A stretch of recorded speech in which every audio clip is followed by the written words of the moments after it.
Praise lord. ఈ దిన వాగ్దానము కీర్తనలు 62:8.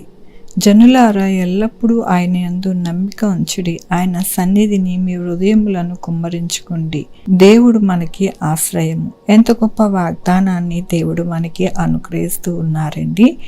దేవుడు ఈ దినము ఏమంటూ ఉన్నారు అంటే, ఎల్లప్పుడూ కూడా ఆయన యందు నమ్మిక ఉంచాలి. మన హృదయములను ఆయన యొక్క పాదాల దగ్గర మనము కుమ్మరించుకోవాలి. ఎందుకు అంటే, ఆయనే మనకి ఆశ్రయదుర్గముగా ఆయన ఉన్నారు కాబట్టి మనము ఆయన సన్నిధిలో ఉండాలి అని దేవుడు సెలవిస్తూ ఉన్నారు. ఎప్పుడు అంటే ఎల్లప్పుడూ కూడా ఆయనతో మనము ఉండాలి. ఎందుకనగా నమ్మిక కలగచేయువారు యెహోవాయే. కాబట్టి మనము మన అవిశ్వాసానికి వెళ్ళక విశ్వాసముతో నమ్మిక కలిగి ఉండాలి అంటే ఆయనతో సావాసం చేయాలి. అప్పుడే మనకి నమ్మిక, విశ్వాసము, అలాగే ఆయన కృప దొరుకుతుందని దేవుడు సెలవిస్తూ ఉన్నారు. మన హృదయాలను ఎల్లప్పుడూ కూడా కుమ్మరించుకోవాలి, ఆయన సన్నిధిలో గోజాడుకోవాలి. ఆయనని మనము ఎల్లప్పుడూ కూడా ఆయనకి ఎంతగానో స్తుతించాలి. అప్పుడే మన జీవితాలకి ఆశ్రయముగా ఆయన ఉండి మనల్ని నడిపిస్తాను అని దేవుడు సెలవిస్తూ ఉన్నారు.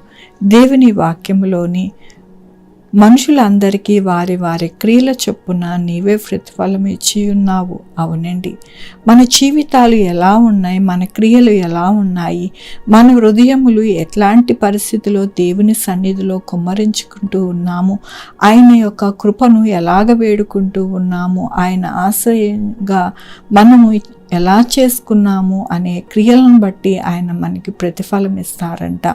మనకి ప్రతిఫలము ఇవ్వక మనుషుడైతే మనము ఎన్ని చేసినప్పటికీ కూడా మన యొక్క జీవితాలకు ఎటువంటి ప్రతిఫలము దక్కదు. కానీ దేవుని సన్నిధిలో విశ్వాసముతో మనము చేసే ప్రతి క్రియకి ఆయన ప్రతిఫలమును మనకి అనుగ్రహిస్తాను అంటూ ఉన్నారు. అదే కాకుండా ఆశ్రయదుర్గముగా మనకి ఉండి మన జీవితాలలో ఎటువంటి ఇబ్బందులు వాటిల్లకుండా మనల్ని ఎంతగానో నడిపిస్తాను అని దేవుడు సెలవిస్తూ ఉన్నారు. కాబట్టి మన యొక్క క్రియలు మంచి క్రియలు కలిగి మనము ఉండి దేవుడిచ్చే బహుమానము ప్రతిదినము మనము పొందుకునే వారిగా మనము ఉండాలి అని దేవుడి దినమున ఆయన వాక్యముతోనూ వాగ్దానముతోనూ మాట్లాడుతున్నందుకు దేవునికి వందనాలు చెల్లిస్తూ ఉన్నాను. ఈ దినము నా పుట్టినరోజు, పెళ్లి రోజు, అనేక శుభదినములు చేసుకుంటున్నారు అందరికీ కూడా నిండారిగా శుభాకాంక్షలు తెలియజేస్తూ ఉన్నానండి. మీ జీవితంలో దేవుని యొక్క ఆశీర్వాదము, ఆయన బహుమానము, ఆయన దీవెన మీకు కలుగునుగాక. ప్రార్థించుకున్నామండి. యెహోవా దేవా, నా తండ్రి, నా ప్రభా, మీ కృపా కనికరాస్తాను బట్టి నీకు వందనాలు, స్తుతులు, స్తోత్రం చెల్లించుకుంటున్నాను. ఎంత గొప్ప దేవుడు అయ్యా. నాయన, నమ్మిక కలగజేసేవారు మీరు, విశ్వాసాన్ని వృద్ధి కలగజేసేవారు మీరు, మా క్రియలకు నాయన ప్రతిఫలం ఇచ్చేవారు మీరు. నా ప్రభా, అన్నిటికన్నా మాకు ఆశ్రయ దుర్గముగా, మాకు ఎల్లప్పుడూ కూడా మీ యొక్క కృపను మాకు అనుగ్రహించే దేవుడుగా మీరు ఉన్నందుకు మీకు వేలాది వందనాలు చెల్లిస్తూ ఉన్నాను. ఈ దినమున పుట్టినరోజు, పెళ్లి రోజు, అనేక శుభదినములు చేసుకుంటున్న వారందరినీ దీవించండి, ఆశీర్వదించండి. వారికి కావాల్సిన ప్రతిఫలము దయచేయండి.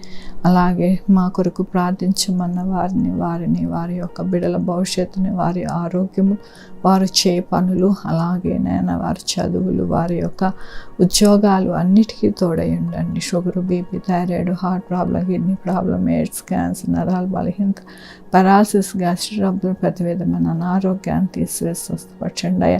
అయా నాయన, 2-వీలర్, 4-వీలర్, బస్సెస్, ట్రైన్స్, ఏరోప్లేన్లు ప్రయాణం చేస్తూ ఉండగా సుఖమైన ప్రయాణమును, నాయన సురక్షితమైన ప్రయాణమును దయచేయండి. నా ప్రభు నాయన, ఎవరికి ఎటువంటి వైరస్ నాయన తగలకుండా సహాయం చేయండి నా ప్రభు.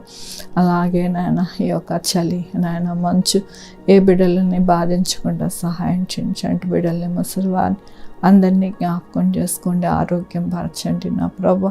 అట్లాగే బిడ్డలు లేని వారి బిడ్డలు దయచేయండి, బిడ్డలకి సుఖమైన కాన్పు దయచేసి తల్లి బిడ్డ క్షేమం ఉండడానికి సహాయం చేయండి. ఉద్యోగాలు లేని వారికి ఉద్యోగాలు దయచేయండి, ఉద్యోగాలు పోకుండా సహాయం చేయండి. హాస్పిటల్లో ఉన్న బిడ్డలు నాయన కోలుకోవడానికి సహాయం చేయండి నా ప్రభు. నాయన సువార్తికులకి తోడై ఉండండి. అలాగే నాయన మీ యొక్క పరిచర్య చేస్తున్న ప్రతి బిడ్డని విశ్వాసిని జ్ఞాపకం చేసుకోండి, వారి పరిచర్యని దీవించండి, ఆశీర్వదించండి.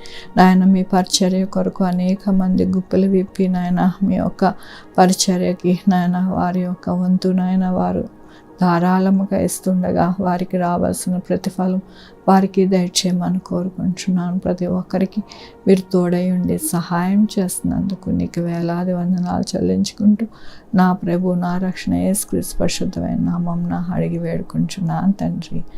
ఆమేన్. తండ్రి కుమార పరిశుద్ధాత్మ సదాకాలం మనందరికీ తోడై ఉండునుగాక. ఆమేన్. God bless you.